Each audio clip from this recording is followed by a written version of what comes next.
So all the dissident groups which got fed up got together and decided to spend a few weeks to discuss... A few weeks? So this isn't just a one-day thing?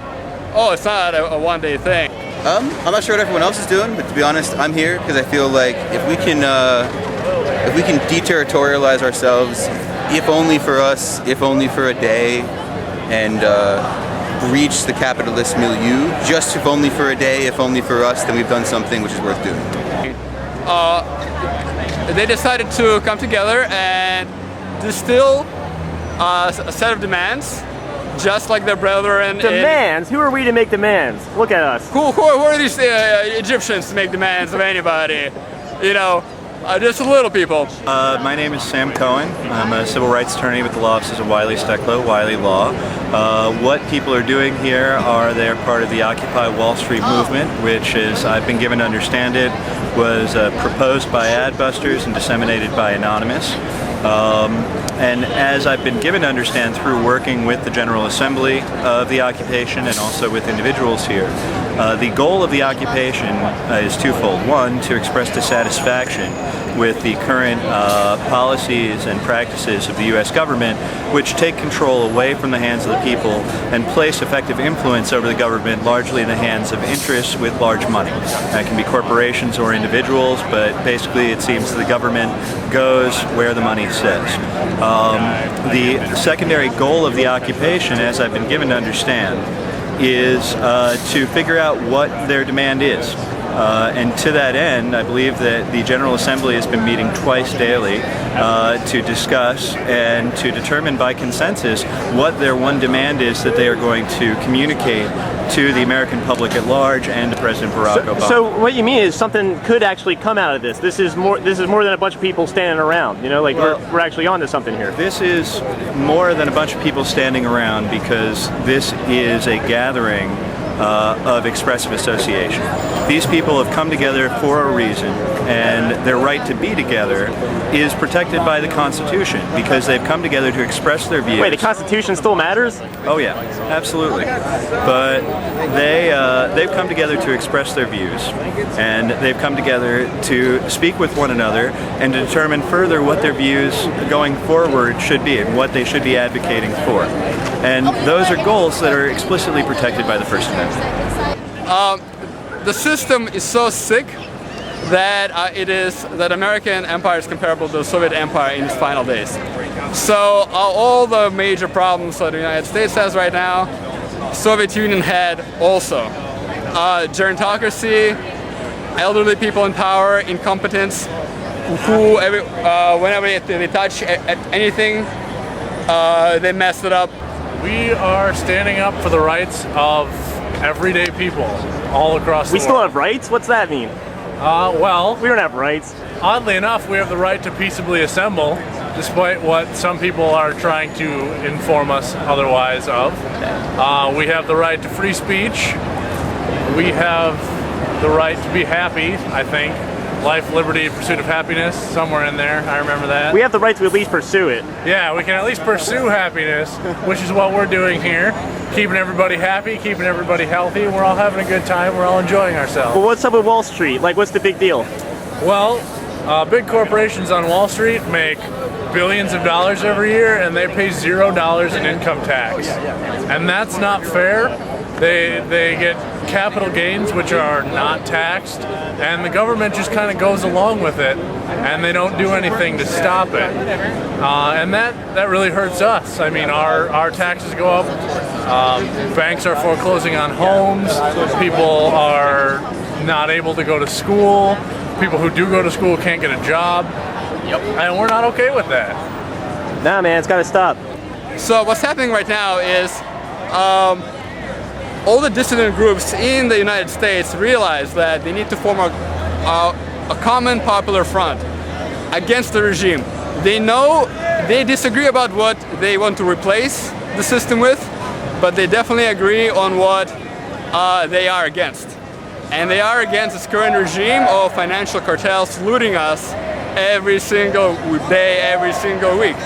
And they finally found institutional targets next to each together, such as Wall Street and the Federal Reserve. They realized from hard experience, from marching by the millions in 2003, that just marching, it does not work, and the oligarchy just laughs when they do that. Just numbers around, you know, symbolic spots like the Capitol in DC, the elites are laughing at us. So, Well, what's going on over here? I am not on your level. I think you are. All right, man. so the strategy changed, the target changed. After 3 years of self-educating, the American intelligentsia, after doing all the research about why we have this Great Depression 2.0, they finally decided that the enemy are the financial cartels, the Goldman Sachs, the JP Morgans, Bank of International Settlements. What are they doing that's so wrong? What are they doing that's so wrong? They're creating a system of artificial scarcity that is actually creates a parasitic civilization, meaning there are technologies available, agricultural technologies, to feed everybody on the whole planet. We have agricultural tech to feed 50 billion people easily. We can clothe, feed, and provide for everybody, yet they don't let these technologies go and be used. They sit on the patents, and what they want to do is create a casino-type system where artificial scarcity is created and where everybody is plugged into a milking machine where they're being milked for their little digital credits. So their plan is to create this very perverse artificial civilization that cannot exist because the technological base under it allows a much greater, much more productive civilization to exist. Yo, man, that's great. I gotta go. I'm running out of Okay. time. All right. May I have your name so I can tag it up? Or you want to stay anonymous? That's all good, man. Pavel Podolyak. Whatever, man. All right, cool. Thank you very much. I appreciate it. Yo, so, hey, man, so what are we doing here? What is this all about? Oh, what this is all about, this is, we're fighting for, well, my cause is I'm going to try to find jobs for them to put them in position when the transportation was submarines through the piers. So they could go to the Hudson, they could go to Long Island, and it's going to create a lot of jobs. The economy going to rise. Yeah, man, we got to get back to work. There you go, and I have the solution, I have the key. All right, just need a second. I'm just going to find like another person. So what's going on here? What are we doing? What is this? We're protesting, I guess, mainly the whole financial system that exists, not just in America, but also internationally. We're also helping out with the recycling. We just brought back clean blankets for everyone. That's awesome. This country and all over the world are not happy with the way things are going right now in the world with the current economic system, the capitalist system, and the governance of most of the countries.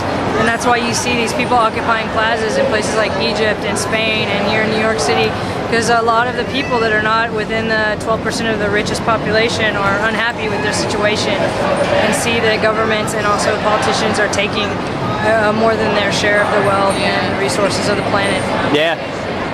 Basically what I wanted to do with the video though was to try to show you that this is going on, because not everybody knows that this is going on, and there's people occupying Wall Street and they're not leaving until something is done. It could be for weeks, it could be for months. They're already on day 8 right now. It's moving into other cities too, I hear. There's a movement for Occupy Chicago I just read about. All right, so what's going on here anyway? Why are we here? What's up?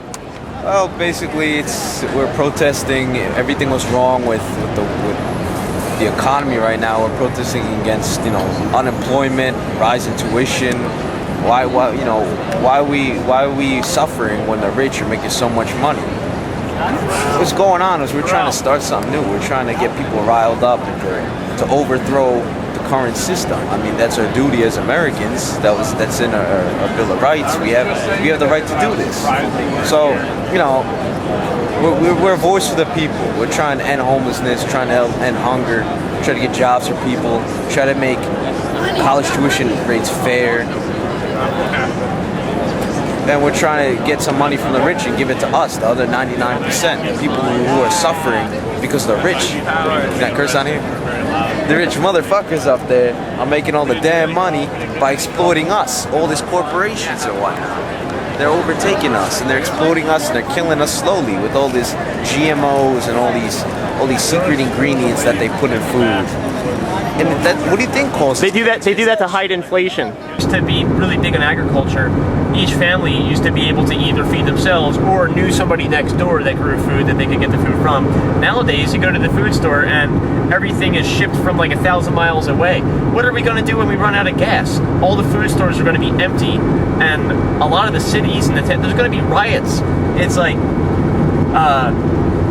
we talk about something called shit hits the fan. Go look that up on YouTube. There's tons of people out there preparing for the inevitable collapse that's going to happen when inflation gets out of control and we can no longer afford gas. So then we can no longer afford to pay all these truckers to import all this food to bring up the food stores. And then they're going to be like, oh shit, you know, maybe if we were still farming like the way we used to, then this wouldn't be a problem.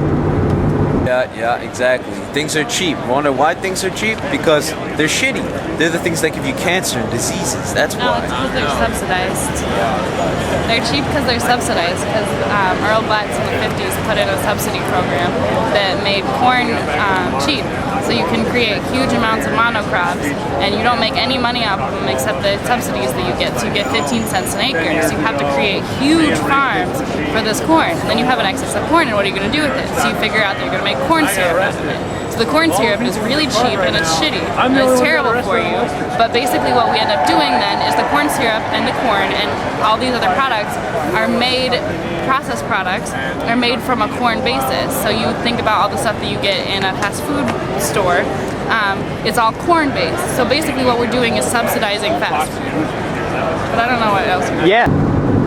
What is investing? You know, you buy a share of some company that may or may not be producing things of value, and then a lot of these people lose the money because they didn't understand the risks involved. The SEC and FINRA are very clear on how, like, it's a rule that a stockbroker has to make sure that the guy on the line knows that he's taking a big risk and he could lose everything. But instead, they sell it to them. They push them. They're like, you gotta buy this stock. You're gonna win big. They feed on the greed. And then when the guy loses everything, the guy's just like, oops, you know, whatever. And yeah, they get sued.